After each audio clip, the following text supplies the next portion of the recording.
하나님의 은혜와 평안이 여러분 심령과 삶 가운데 함께 하시기를 기원합니다. 기독교 변증가로 잘 알려진 오스 기니스가 지은 소명이라는 책이 있습니다. 그 책에서 저자는 우리 모두에게는 하나님의 부르심이 있다고 말합니다. 나를 향한 부르심이 있다는 것입니다. 하나님에 의한, 하나님을 위한, 하나님을 향한 부르심이 나에게 있다. 지금도 내게 있다. 그러면서 그는 부르심의 두 가지를 이야기합니다. 1차적인 부르심이 있고 2차적인 부르심이 있다. 1차적인 부르심, 그 부르심은 하나님께로의 부르심, 구원애로의 부르심입니다. 우리를 불러주셨습니다. 하나님 앞에 나오게 하셨습니다. 하나님을 믿게 하셨습니다.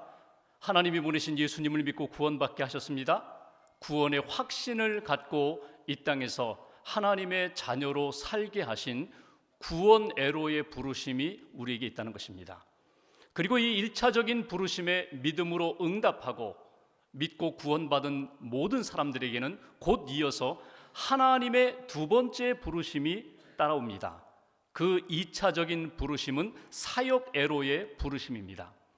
구원받고 하나님의 자녀가 되어서 내가 무엇으로 하나님을 섬길까? 무엇으로 하나님의 나라를 확장시킬까? 무엇으로 주의 몸된 교회를 든든히 세워갈까? 하나님의 뜻을 위하여 나는 어디에서 헌신할까? 하나님은 우리에게 두 번째 부르심을 통하여 사역애로 우리를 부르신다는 것입니다. 오늘 주일 예배에 오신 모든 분들은 적어도 1차적인 부르심에 응답하신 분들입니다.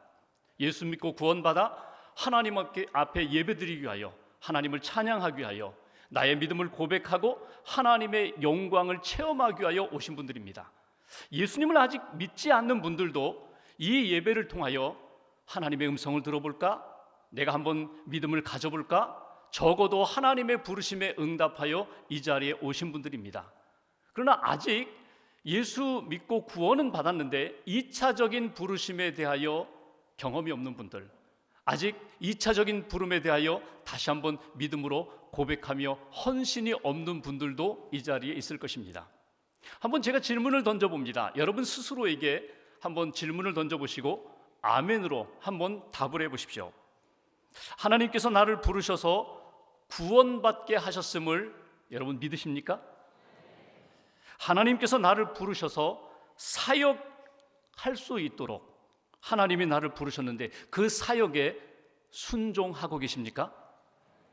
벌써 이 아멘 소리가 좀 작아지잖아요. 나는 예수 믿고 구원받았습니다. 아멘. 오늘 밤에 죽어도 나는 천국에 갑니다. 나는 구원의 확신이 있습니다. 아멘. 여러분 자신 있게 아멘 하시는 분들도 하나님께서 나를 부르셔서 사역의 현장으로 나를 지금도 부르고 계십니다. 나는 그 현장에 나는 순종하며 나아가겠습니다.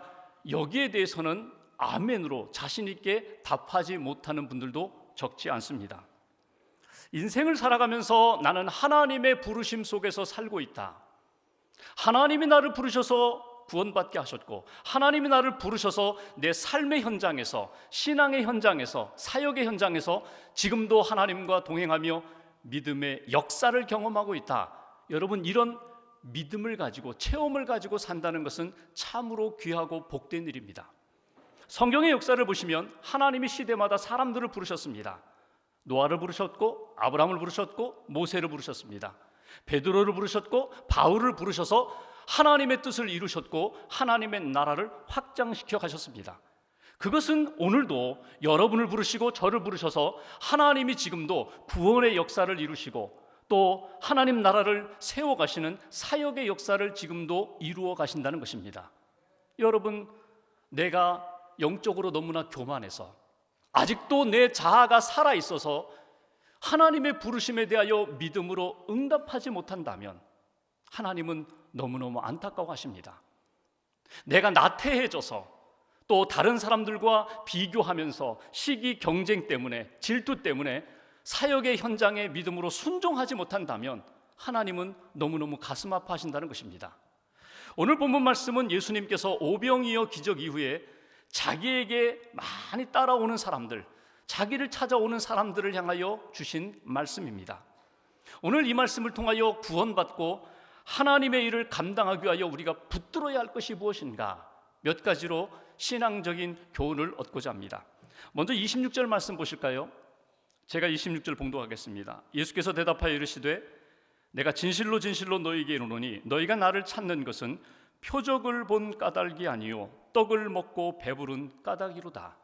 예수님이 자기에게 찾아오는 이들을 이렇게 말씀하십니다. 너희들이 나를 찾아온 것은 표적을 본 까닭이 아니요 오병이어의 기적, 병든 자를 고친 기적, 물 위를 걷는 기적, 그 예수님의 기적을 보면서 그 기적 속에 담겨있는 하나님의 메시지, 하나님의 뜻, 이분이 메시아다, 이분이 하나님의 아들이다, 이분을 통하여 구원의 역사가 나타난다, 이사야를 통하여 예언하신 하나님의 말씀이 응답되었다, 하나님의 메시지는 외면하고 단지 오병이어의 사건처럼 떡을 먹고 물고기를 먹으면서 양식을 구하기 위하여, 떡을 구하기 위하여 지금도 나에게 찾아오고 있다고 안타까워하시면서 주님이 하시는 말씀입니다. 그러면서 27절 말씀 보십시오. 27절 함께 봉독합니다. 썩을 양식을 위하여 일하지 말고 영생하도록 있는 양식을 위하여 하라. 이 양식은 인자가 너희에게 주리니 인자는 아버지 하나님께서 인치신 자니라. 아멘. 여기 예수님이 이렇게 말씀하십니다. 썩을 양식을 위하여 일하지 말고, 썩을 양식을 얻기 위하여 나에게 나오지 말고 영원한 양식, 생명의 양식을 구하러 내게 오라고. 내가 생명의 양식이니 내게 와서 생명을 얻으라고. 그래서 오늘 첫 번째 주시는 메시지는 생명의 양식을 구하라고 우리에게 말씀하십니다. 여러분, 생명의 양식이 무엇입니까? 예수님이 생명의 양식이 되십니다. 당시에 유대 사람들은 참 가난했습니다. 갈릴리에 사는 사람들, 가버나움에 사는 사람들 가난했습니다. 하루 배불리 먹으면 그것으로 너무나 기뻐했어요. 로마가 지배하던 시대의 정치, 경제, 사회, 문화, 종교, 이 모든 것들이 참 삶을 어렵게 하던 그때에 예수님이 등장하자 저분이 메시아다, 저분이 구원자다, 그러면서 곧 그들은 이렇게 생각합니다. 저분을 왕으로 삼자, 저분을 임금으로 삼으면 정치 문제 해결될 거야, 경제 문제 해결될 거야, 우리의 삶에 묶여있는 것, 가난한 것, 이 모든 것 해결될 거야. 그래서 예수님을 왕으로 세우고자 했습니다.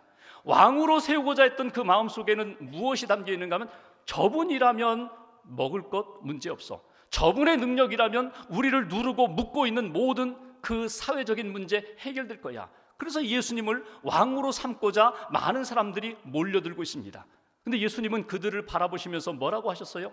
너희들이 나를 찾는 것은 썩을 양식을, 잠깐 동안 있다가 사라질 육신의 양식을 구하러 내게 오는데, 내가 정말 바라는 것은 썩지 않을 영원한 양식, 생명의 양식을 구하라고.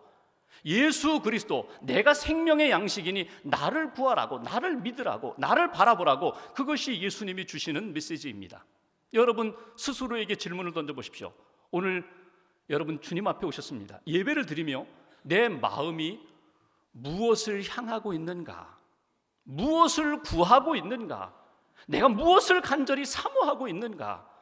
여러분 예수님을 사모하십니까? 아니면 예수님이 주신 여러 가지 선물들을 사모하며 혹이라도 여러분 예배드리고 있지는 않습니까? 어떤 청년부에서 한 자매가 고민에 빠졌어요. 그래서 목사님을 찾아갔습니다. 상담을 요청하는데 그 내용은 이런 것입니다. 목사님, 제가 청년부 활동을 하면서 저는 새가족부에서 섬깁니다. 그래서 청년들이 오면, 자매든 형제들이 오면 교회를 안내하고 새가족 성경 공부를 지도하고, 그러면서 신앙을 갖도록, 예수 믿도록, 교회에서 신앙생활 잘하도록 돕는 그런 봉사를 하고 있습니다. 그런데 어느 날 한 형제가 와서 안내를 잘해줬어요. 양육도 잘하고 있어요. 그러다가 주일에 한번 빠지면 전화도 하는 거예요. 편지도 보내주는 거예요. 근데 어느 날부터 이 형제의 눈빛이 달라졌다는 거예요. 새가족 성경 공부를 하면 성경 말씀에 집중해야 되는데 자꾸 자기 얼굴만 바라본다는 거예요. 예배를 드리면서 하나님께 집중해야 되는데 자꾸 내 옆에서 내 얼굴만 바라본다는 거예요. 그래서 제가 새가족부 여기 섬기는 자리에서 다른 봉사로 섬기기로 합니다.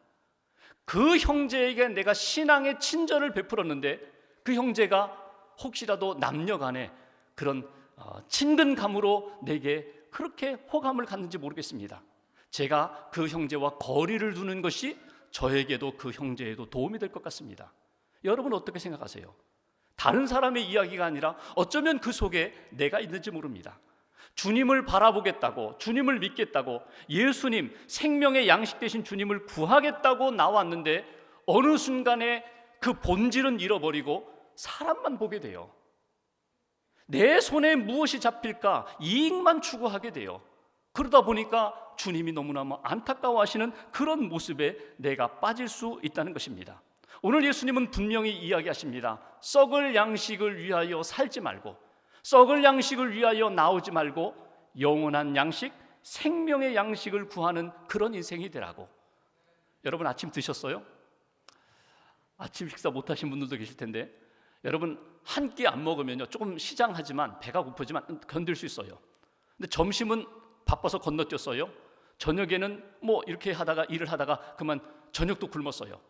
하루 세 끼, 하루 종일 굶으면요 배가 고파요. 그러면요 이렇게 눈을 감아도 막 찐빵 같은 게 막 왔다 갔다 하잖아요. 만두, 찐빵, 고구마 이런 게 막 왔다 갔다 하잖아요. 사람이 하루만 먹지 않아도 배가 고프고 먹을 것, 양식을 찾는 그런 모습이 우리 안에 있는데, 여러분 돌아보십시오.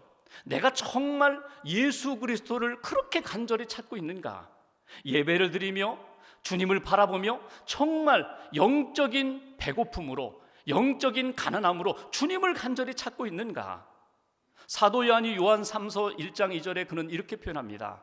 사랑하는 자여, 내 영혼이 잘됨같이 범사가 잘되고 강건하기를 간구하노라. 사실은 편지 문안 인사입니다. 여러분이 문안 인사 속에 주목할 것이 있어요. 사랑하는 자여, 내 영혼이 잘됨같이, 나 자신에게 하는 이야기입니다. 내 영혼이 잘됨같이 내가 모든 일이 잘되고 강건하기를 간구한다. 그러면서 내 영혼의 문제는 외면하고, 내 영혼이 병들거나 상하거나 궁핍해지는 것, 연약해지는 것, 거기에는 관심 갖지 않고 내 사업이 잘 되는 것, 내가 건강한 삶을 사는 것, 사람들로부터 인정받는 것, 거기에만 내가 몰두하고 있지는 않나. 다시 한번 우리 자신을 점검해 보아야 한다는 것입니다. 여러분 오늘 예수님이 주시는 메시지가 무엇입니까? 생명의 양식을 구하라. 영적인, 하나님이 주신 영적인 풍성함을 위하여 예수를 놓치지 말아라. 예수님께 집중하라. 예수님을 바라보라고. 역사를 보시면요, 로마 시대, 사치가 극에 달았던 때, 중세 시대, 암흑 시대를 보면은요 공통점이 있어요. 사람들이 먹는 것에 집중합니다. 파티 열기를 좋아합니다. 그냥 먹는 정도가 아니라 산의 진미 상에 차려놓고 그거 먹으면서 배부르다고 하면서 또 이거보다 더 맛있는 것, 이거보다 더 새로운 것들, 그런 것들을 추구하면서 음식에 매몰됐어요. 음식만 탐하는 자가 되었어요. 역사를 보시면요, 로마 시대에 그 음식에 이게 사치가 극에 달했을 때는요, 새의, 나이팅게일 새의 혓바닥 요리 뭐 그런 것까지 해서 먹었어요. 배불리 먹고 더 들어갈 것이 없으니까 가서 손가락 집어넣어가지고 구역질을 해서 다 토해낸 다음에 입 씻고 와서 또 한 상 차려 먹은 거예요. 여러분 그런 시대의 특징이 뭔지 아세요? 육체적으로는 비만해져 가지만 영적으로는 점점 허약해져 간다는 거예요. 오늘 주님이 우리에게 주시는 메시지가 무엇입니까? 예수 믿고 구원받은 자로서 하나님의 일을 잘 감당하려면, 믿음의 승리자가 되려면 영적인 양식, 생명의 양식인 예수를 놓치지 말아라. 예수를 구하라. 예수님께 집중하라. 이것이 오늘 우리에게 주신 첫 번째 메시지입니다. 두 번째 메시지 한번 보십시오. 28절 말씀 보겠습니다. 28절 제가 봉독합니다. 그들이 묻되 우리가 어떻게 하여야 하나님의 일을 하오리이까? 여기 27절과 28절 사이에는요 숨겨져 있는 장면이 있어요. 예수님이 말씀하셨죠? 썩을 양식을 위하여 살지 말고, 썩을 양식 위하여 너희들 나에게 나오지 말고 영원한 생명의 양식을 구하며 내게 오라고. 그러니까 그들이 막 생각해 보는 거예요. 그리고 던진 질문이 28절, 우리가 어떻게 하여야 하나님의 일을 하오리까? 여기 하나님의 일이라고 단수로 우리 성경에는 번역이 되어 있는데 원어를 보면 에르가 복수입니다. works. 어떻게 하면 하나님이 원하시는, 기뻐하시는 일들을 할 수 있겠습니까? 어떻게 하면 내가 하나님을 기쁘시게 하고 하나님 마음에 들고 내가 영적인 생명을 얻을 수 있는 그런 일들을 내가 찾을 수 있겠습니까? 이렇게 예수님께 질문을 던졌습니다. 예수님의 답변 29절을 보십시오. 29절 같이 봉독합니다.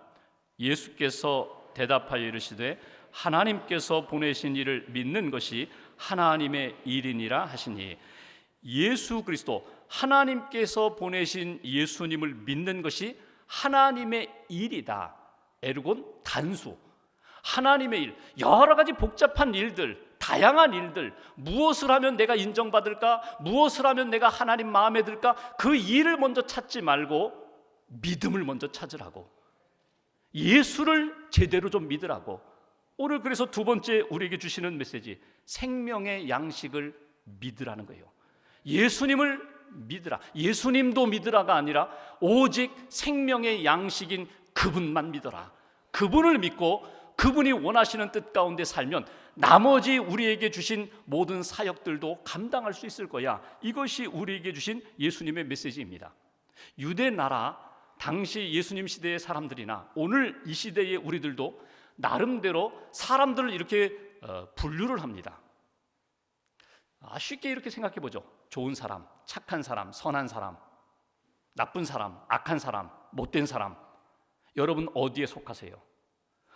흠이 없고 온전하게 거룩하게 사는 그런 선한 사람이 있고, 전혀 선한 것은 없고 그냥 악만 남아있는 그런 사람들이 있어요. 근데 이쪽에 속한 사람들은 극히 아주 보기가 힘들어요. 대부분의 사람들은 어디 있어요? 이 중간 그룹에 다 있어요. 이 중간 그룹에서 나름대로 이렇게 생각합니다. 오늘 예수님께 질문을 던진 것처럼 우리가 무엇을 해야, 우리가 어떻게 해야 하나님 앞에 인정을 받겠습니까? 우리가 어떻게 해야 구원을 받을 수 있습니까? 선한 역사를 이룰 수 있겠습니까? 예수님이 뭐라고 말씀하세요? 이 범주 안에 있는 사람들이 내가 무엇을 행함으로 선한 자리로 옮겨지는 것이 아니라 예수 그리스도, 하나님께서 보내신 그분을 믿을 때에 하나님의 백성으로, 하나님의 자녀로, 구원받은 백성으로 하나님이 옮겨주시느니라. 하나님이 새로운 피조물로 만들어주신다고 우리에게 말씀해 주십니다. 그래서 생명의 양식 예수 그리스도를 제대로 믿으면 하나님이 우리에게 원하시는 생명뿐만 아니라 이 땅에서 우리가 감당해야 할 사역도 믿음으로 감당하게 되는 거야. 예수님 제대로 믿으라고. 여러분, 믿는다는 게 뭐예요? 믿음은 선물이라고 하셨거든요. 내가 만들 수 있는 거나 내가 완성시킬 수 있는 것이 아니라 믿음은 하나님의 선물이라고 하셨어요. 하나님이 하시고 저는 순종하고 따라갑니다. 저는 연약합니다. 저는 부족합니다. 저는 허물이 많습니다. 저는 하지 못하지만 하나님은 하셨고 하나님은 하고 계시며 앞으로도 하나님은 하실 줄 믿습니다. 이 믿음으로 사는 거예요. 저는 못해요. 우리는 못해요. 그러나 우리가 믿는 하나님, 우리에게 보내주신 예수님을 믿을 때 나는 그 일을 감당할 수 있습니다. 그 믿음 가운데 살아가라고 우리에게 말씀해 주십니다. 지난주에 이런 글을 읽었습니다. 어떤 분이 보이차를 선물로 받았어요. 아주 친한 한 분이 중국 대만에 출장을 갔다가 보이차를 사오셨어요. 그리고 이거 정말 귀한 겁니다. 이거 진짜입니다. 요즘 가짜가 많다고 하는데 이거 진짜입니다. 아주 값비싼 그런 비싼 대가를 지불하고 사온 보이차인데 꼭 당신이 드십시오. 누구 선물하지 마시고 이거 진짜이기 때문에 당신이 드십시오. 선물을 받았어요. 받고 이걸 먹으려고 생각해 보니까 떠오르는 가정이 있어요. 참 연약한 가정. 아내가 늘 이렇게 아파서 힘들어하는 가정. 야, 그 집 줘야겠다. 그 부인 이 보이차 진짜라고 하는데 이거 먹으면 원기가 회복된다고 하는데 이거 보이차 그대에게 선물로 해야지. 그대에게 갔어요. 그리고 그 내용 그대로 이야기합니다. 제가 사실은 이거 선물로 받은 겁니다. 근데 진짜라고 합니다. 제가 먹는 것보다는 이 집에서 부인이 이 보이차 잘 달여서 드시면 몸이 좋아질 것 같습니다. 이거 드십시오. 고맙다고 그 집을 나왔어요. 그리고 며칠 지나서 그 집을 또 방문할 기회가 있어서 그 집에 가보았더니 테이블 위에 포장지도 뜯지 않고 그대로 보이차가 놓여 있는 거예요. 물었습니다. 며칠 전에 제가 선물했는데 왜 안 드셨어요? 그랬더니 대뜸 하시는 말씀이 중국 보이차는 다 가짜라는데 가짜라서 저는 안 먹습니다. 아닙니다. 그 대만에서 제가 잘 아는 분이 진짜를 사온 겁니다. 꼭 드십시오. 그거 가짜 아닙니다. 잘 달여 드시면 몸이 회복될 겁니다. 꼭 드세요. 그랬더니 이분이 하시는 말씀이 저는요 제가 먹는 게 있습니다. 제가 먹는 게 제 몸을 위해서 회복을 위해서 먹는 게 있습니다. 그러면서 한 곳을 가리키는 거예요. 이렇게 보니까 죄송합니다. 하얀 뱀 있죠. 백사. 백사를 이렇게 술에 담가서 이렇게 놓은 그곳을 가리키는 거예요. 저는 저거를 먹습니다. 죽는 사람도 깨어나고 살아난다는 저 백사주를 저는 먹습니다. 저 백사는요 산삼을 먹어서 백사가 되고 겨울에 눈이를 이렇게 지나가면 눈이 다 녹는다는 그 백사로 만든 백사주입니다. 너무너무 마음이 아프고 너무너무 속상한 거예요.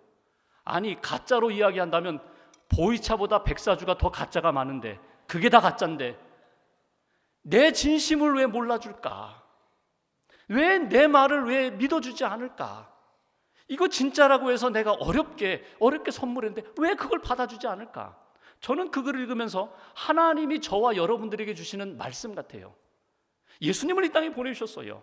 예수님을 믿으면 구원받는다고, 예수님을 믿으면 내 삶이 달라진다고, 하나님이 주시는 능력 가운데 승리할 수 있다고 그렇게 말씀해 주셨고 약속해 주셨는데 우리는 그것보다 내 생각과 내 경험과 내 판단을 의지하면서 이렇게 하면 돼, 저렇게 하면 돼, 내 생각대로 움직이는 나의 삶을 보시면서 하나님이 얼마나 안타까워하실까? 여러분, 오늘 우리에게 주님은 분명히 말씀하십니다. 생명의 양식을 믿어라.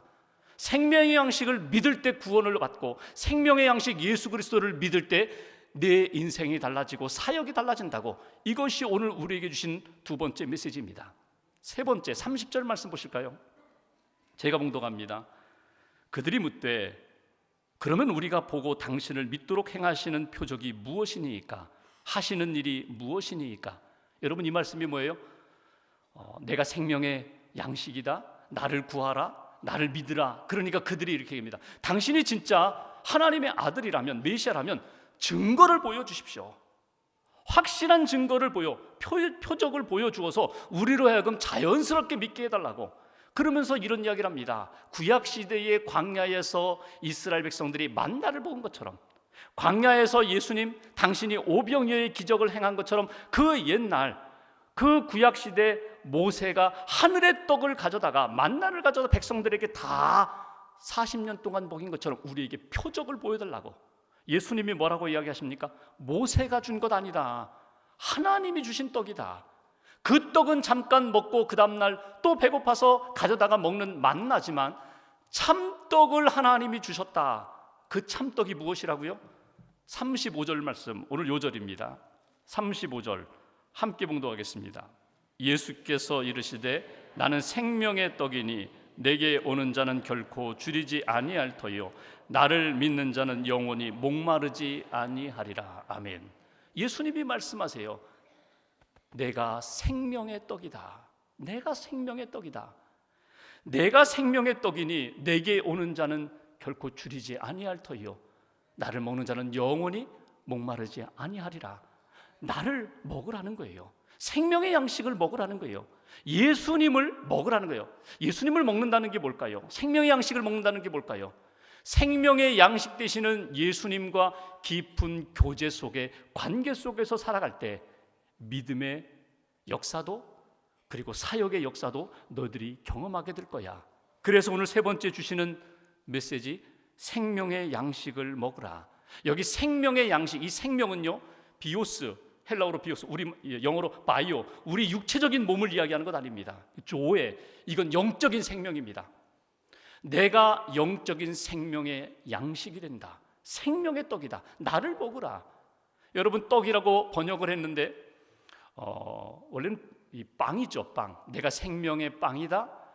이스라엘 백성들은 빵을 주식으로 먹었어요. 근데 우리 문화로 바꾼다면요, 여러분, 예수님이 내가 생명의 밥이다 이렇게 표현하시는 게 맞을 거예요. 여러분, 반찬은요, 어떤 사람은요 반찬 투정해서 이건 먹고 저건 안 먹고, 오늘은 이거 먹고 저거 먹을 수 있지만 밥은 항상 먹잖아요. 어제도 먹었고 오늘도 먹고 내일도 먹고. 이거는 선택사항이 아닙니다. 내가 생명의 떡이다, 생명의 밥이다라는 것은 예수님이 내 인생의 구원의 선택사항이 아니라는 거예요. 그분은 필수 조건이라는 거예요. 밥이라는 게 무엇입니까? 한 번 먹고 일주일 그냥 지나갈 수 있는 것이 아니라 매일매일 먹어야 하는 것처럼 예수님과의 관계, 생명의 관계는 끊임없이 지속되어야 한다. 이것이 예수님이 주신 말씀입니다. 그래서 생명의 양식을 먹으라는 것은 여러분 오늘도 또 한 주간도 끊임없이 예수님과 교제하며 성령님과 교제하며 예수님의 말씀과 관계를 맺으며 하나님이 내게 오늘도 원하시는 게 뭘까? 이 문제에 대하여 하나님의 뜻이 무엇일까? 이 어려움에 대하여 하나님이 말씀하시는 그 길은 무엇일까? 끊임없이 주님과 교제하며 하나님이 원하시는 길을 걸어가라. 그것이 믿음의 길이고 그것이 사역을 잘 감당하는 길이라고 오늘 예수님은 우리에게 가르쳐 주십니다. 존 비비어라는 목사님이 계세요. 책을 많이 쓰셨는데 그분이 쓰신 순종이라는 책에 보면 자기 젊었을 때 이야기가 나와요. 1980년대 본인이 올랜도에 있는 어느 큰 교회에 고등부 담당 교역자로 부임하게 됩니다. 학생부, 고등부 담당 교역자로 부임해서 사역을 하는데 사실 자기는 이 청소년 사역을 해본 경험이 없어요. 그러니까 청소년 사역을 잘한다는 교회의 자료를 받고 책을 찾아서 그걸 많이 익혔어요. 많이 읽는 가운데 루이지애나 주에 있는 한 교회가 청소년 사역을 너무너무 잘한다는 글을 읽게 됩니다. 그 교회를 방문해 봅니다. 그랬더니 막 1,500여 명이 모이는 거예요. 고등부만, 하이스쿨 학생들만 1,500명이 모이는 것에 충격과 감동을 받습니다. 담당 교육자를 만나요. 어떻게 이 청소년 사역이 이렇게 부흥됐습니까? 그랬더니 그분이 이야기합니다. 우리는 샘터 사역, 셀 사역을 한다는 거예요. 금요일 저녁이 되면, 오후가 되면 100개의 셀이 이 샘터가 학생들 사이에 있다는 거예요. 그래서 그룹마다 집에서도 모이고 커뮤니티 센터에서도 모여서 파티를 하는데 친구들을 초청해서 노래를 부르고 찬양을 부르고 예수님을 소개하고 그러면서 그들이 믿음 안에 들어올 수 있도록 그렇게 100개의 이 소그룹 사역을 합니다. 아, 이거다. 우리 교회에서도 해야 할 사역은 이거다. 교회에 돌아와서 담임 목사님께 보고합니다. 우리도 그 루이지애나 교회처럼 우리도 그런 사역을 하고 싶습니다. 준비하라고 8개월 동안 준비했습니다. 학생들에게 광고를 하고 지도자로 헌신할 학생들 했더니 70명이 헌신하겠다는 거예요. 70명 가운데 이렇게 훈련해서 24명의 소그룹 리더를 잘 준비했습니다. 그리고 이제 3주 후에 이제 이 사역을 시작하려고 하는데 어느 날 교역자 회의를 하는데 목사님이 이렇게 말씀하세요. 지난주 내가 하나님 앞에 기도하면서 성령님이 나에게 우리 교회 사역 가운데 조정해야 할 사역이 있음을 저에게 말씀해 주셨습니다. 그러면서 소그룹 사역을 이제는 여기까지만 하고 사역의 방향을 바꾸기로 했습니다. 이 빌 목사님은, 이 존 비비어 목사님은 속으로 생각해서 학생부는 아니겠지. 어른들만 사역의 전환이 일어나고 이 학생부는 아니겠지. 근데 학생부도 예외가 없다는 거예요. 목사님에게 갔어요. 그리고 막 따지다시피 아니 하라고 하실 때는 언제고 지금 이렇게 막으시면 어떻게 합니까? 우리가 이렇게 다 준비를 했는데 8개월 동안 준비했는데 여기서 그만두라고 하시면 어떻게 합니까? 아니라는 거예요. 우리 교회 공동체 전체가 다 하나님이 원하시는 사역으로 방향을 바꾸기로 했다고. 막 화가 났어요. 속상했어요. 집에 와서 투덜거리니까 아내가 여보 당신 하나님이 당신에게 분명히 하시고자 하는 메시지가 있을 거야. 좀 하나님의 음성을 들어보라고. 아내에게도 화를 냅니다.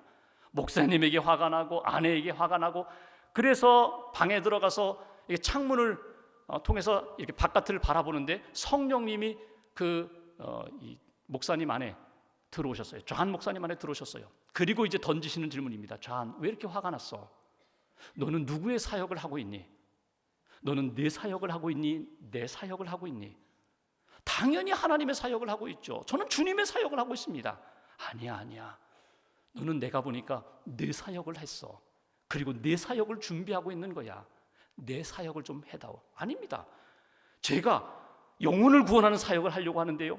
제가 1,000명이 아니라 2,000명, 3,000명의 사역을 하려고 하는데요. 아니야. 그건 내 사역이야. 내가 너를 그 교회에 보낸 것은 담임 목사님을 도와서 하나님의 사역을 하라고 보낸 거지 내 사역을 하라고 보낸 것 아니야. 그렇구나. 깨달음이 왔어요.